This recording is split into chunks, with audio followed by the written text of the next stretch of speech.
Bonjour à tous et toutes, ravi de vous retrouver. Je vous fais une vidéo pour répondre à cette question.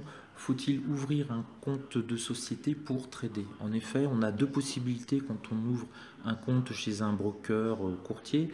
On peut choisir d'ouvrir un compte en tant que particulier ou en tant qu'entreprise. Effectivement, on peut ouvrir une entreprise. C'est cette entreprise qui va trader, puisqu'une entreprise est la création d'une nouvelle entité morale. Et beaucoup de gens veulent créer une entreprise pour trader. Mais on va voir les avantages et les inconvénients. Il y a beaucoup d'inconvénients à passer par cela et je pense qu'il faut le faire uniquement si vous n'en avez pas la possibilité de faire autrement. On va voir tout cela en détail. N'hésitez pas à vous abonner à la chaîne YouTube et à mettre des petits pouces d'encouragement. C'est toujours très agréable et très motivant pour faire des vidéos. Donc on attaque directement sur notre thème. Ouvrir un compte de société pour trader. Alors la première chose qu'il faut savoir, c'est qu'au niveau administratif, ça va être beaucoup plus compliqué.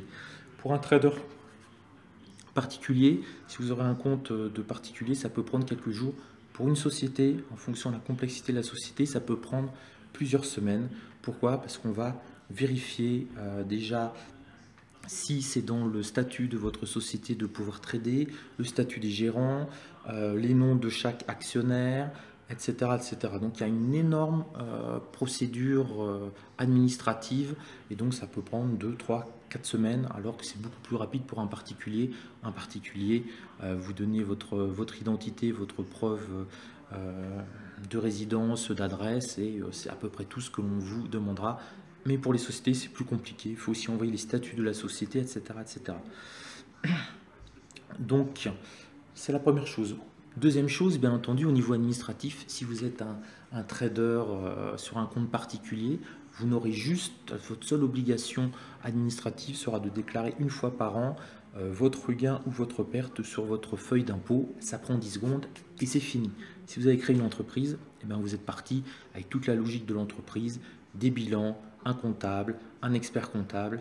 Donc c'est administrativement beaucoup plus lourd. Envoyer, c'est votre comptable qui le fera, votre expert comptable, l'alias fiscal, etc.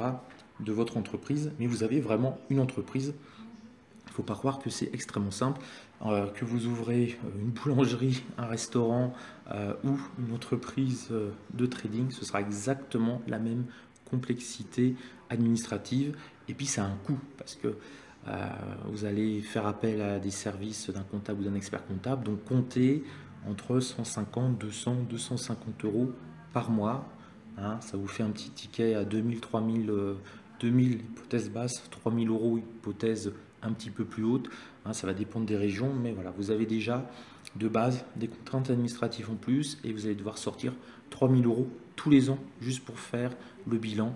Je ne prends pas en compte, bien entendu, les frais de création d'entreprise.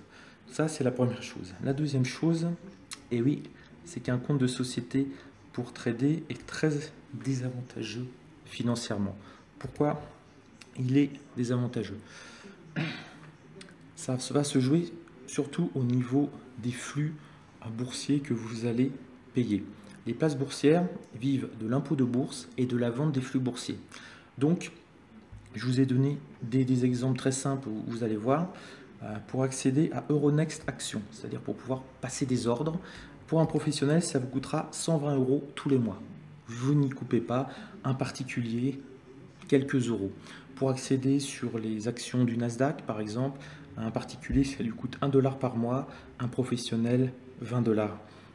Si vous voulez trader les futurs CME, un bon package de futurs CME, le Nasdaq, le S&P 500 par exemple, ça peut vous coûter jusqu'à 120 dollars au lieu de quelques dollars pour un particulier.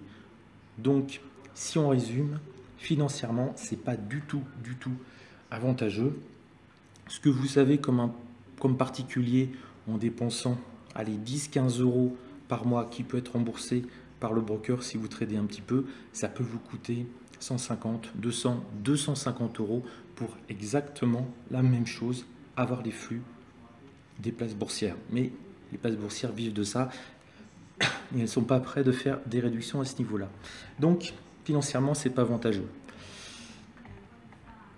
Fiscalement, c'est loin, loin, loin d'être avantageux. C'est beaucoup, beaucoup moins avantageux. Vous pourrez voir les détails dans l'article, mais si je résume, si vous êtes un particulier, au maximum, vous êtes taxé à 30% sur vos bénéfices. Je dis bien au maximum. Je vous donne une petite astuce pour éventuellement le diminuer. Hein, c'est le forfait, mais on peut payer moins que le forfait. Donc c'est 30% maximum, je parle en France, pour un particulier de taxation sur ses gains boursiers. Pour une entreprise, dans le meilleur des cas, vous êtes taxé à 40,5% et dans le pire des cas à 47,5%. Donc la question, est-ce que vous préférez payer 30% d'impôt sur vos bénéfices ou 40,5% ou 47,5%? Vous voyez, le gap est quand même assez énorme. Quand vous gagnez 1000 euros en bourse, si vous êtes un particulier, vous en mettez 700 euros dans votre poche. Si vous êtes une entreprise, vous allez en mettre 520, 530 euros dans votre poche, mais vous avez les frais en plus. Hein, vous avez le comptable, vous avez l'expert comptable à payer et tout. Donc, ça diminue encore vos gains. Là, franchement, il n'y a pas de match. Alors, vous allez me poser la question, pourquoi ouvrir un compte de société pour trader? Pourquoi ouvrir une société puis un compte de société? Ça peut dépendre de différentes choses, mais vous avez une obligation de le faire si c'est votre seule et unique activité. Voilà, vous ne pouvez pas rester chez vous, toucher à des allocations, toucher des aides, être couvert par la sécurité sociale. Si vous tradez à temps plein, ça, vous êtes obligé de créer une société pour le déclarer. C'est ni plus ni moins que du travail au noir. Il y a une seule exception notable, ce sont les retraités. Les retraités sont couverts par leur pension de retraite parce qu'ils cotisent dessus, donc ils peuvent trader sans ouvrir forcément une société. Attention, trader leur argent personnel, ça c'est absolument indispensable. Si vous tradez l'argent qui n'est pas le vôtre, vous partez sur une société de gestion, des agréments, et c'est extrêmement compliqué. Mais un retraité est tranquille à ce niveau-là. Si c'est votre seule activité et que vous n'êtes pas retraité, il va falloir passer par la case société. Donc, si je conclus, le match, il n'y en a quasiment pas. C'est vraiment beaucoup plus avantageux d'avoir des comptes en tant que particulier plutôt qu'en tant que société. Un dernier point que j'ai développé dans l'article et que je vous dis là, les garanties, les protections, les assurances sont bien supérieures sur les comptes des particuliers que sur les comptes de société. Et ça, c'est simplement parce que le législateur a fait le choix de protéger les individus, de protéger les particuliers avant tout. Donc, si on résume, un compte de société pour trader, c'est vraiment, à mon sens, si vous n'avez pas le choix, parce que sinon, ça va vous coûter de l'argent, ça va vous coûter des frais administratifs, et vous allez moins gagner au final, car vous allez être beaucoup plus taxé. Voilà. N'oubliez pas de vous abonner à la chaîne YouTube, de mettre des petits pouces, ce qui me donne beaucoup d'énergie pour continuer à vous faire des vidéos pratiques. Sur ce, portez-vous bien. Ciao à tous.